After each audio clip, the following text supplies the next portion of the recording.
കറുത്ത വെള്ളത്തിൽ സ്നാനം ചെയ്ത് കിടക്കുകയാണ്.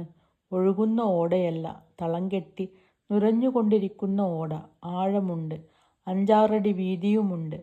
പല കെട്ടിടങ്ങളിൽ നിന്നുമായി സ്വരൂപിച്ച് പ്രധാന നിരത്തിലെ ഭൂഗർഭക്കുഴിയിലേക്ക് ഒഴുകാനുള്ള വെള്ളവും അഴുക്കുമാണ്. വർഷകാലം വരുമ്പോഴേ ഒഴുകൂ.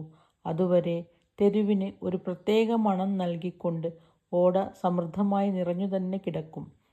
കളവു പോകാത്ത മുതലുകളാണിതിൽ നിറയെ, ആർക്കും വേണ്ടാത്തവ മാത്രം.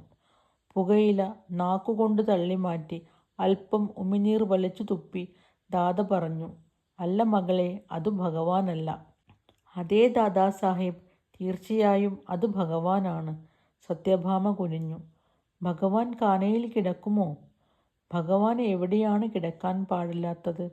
"സാരമില്ല, കാലം തലതിരിഞ്ഞു പോയില്ലേ, അവിടെ കിടക്കട്ടെ." കെഞ്ചുന്നതുപോലെ സത്യഭാമ ചോദിച്ചു, "ഞാനതെടുക്കട്ടെ?" "അതെടുക്കുകയോ? ഓടയിൽ നിന്നോ?"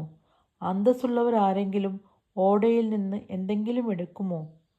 "ഭഗവാനല്ലേ സാഹേബ്, അദ്ദേഹത്തെ ഈ ഓടയിൽ വിട്ടേച്ച് നമ്മൾ എങ്ങനെ ഇവിടെ നിന്നു പോകും?"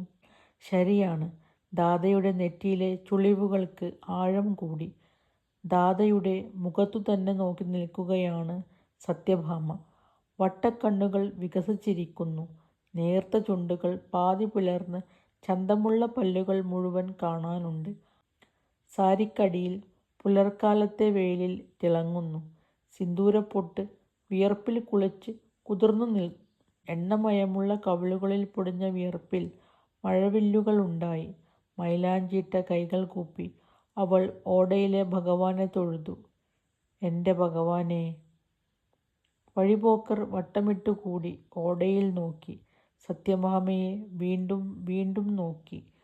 കോട്ടും കാലുറയും ധരിച്ച ഒരാൾ കൂട്ടുകാരൻ്റെ ചെവിയിൽ ഇംഗ്ലീഷിൽ പതുക്കെ പറഞ്ഞു, "ഇത് വിൽപ്പനച്ചരക്കാണ്." മറ്റേത് അവളുടെ സംരക്ഷകനായ ദാദയും. ദാദ നിരത്തുവക്കത്ത് ഓടക്കരികിൽ കമിഴ്ന്നു കിടന്ന് കൈ നീട്ടി പൊങ്ങിക്കാണുന്ന പീലിത്തിരിമുടി പിടിക്കാനാണ് ശ്രമം. സന്തോഷം കൊണ്ട് സത്യഭാമയുടെ കണ്ണുകൾ കുറെ കൂടി വിടർന്നു. അവൾ പ്രോത്സാഹിപ്പിച്ചു, "ആരുടെയെങ്കിലും കാലിൽ പിടിച്ച് വലിഞ്ഞു നോക്കൂ, കിട്ടും." ഒരാൾ ദാദാസാഹിബിന് പിടിക്കാൻ കാലുറപ്പിച്ചു നിന്നുകൊടുത്തു. കാല് പിടിച്ചു വലിഞ്ഞ് കൈനീട്ടി ദാദ പീലിത്തിരിമുടി പിടിച്ചു പൊക്കിയപ്പോൾ പീലികൾ കയ്യിൽ പോന്നു. ഭഗവാൻ പോന്നില്ല.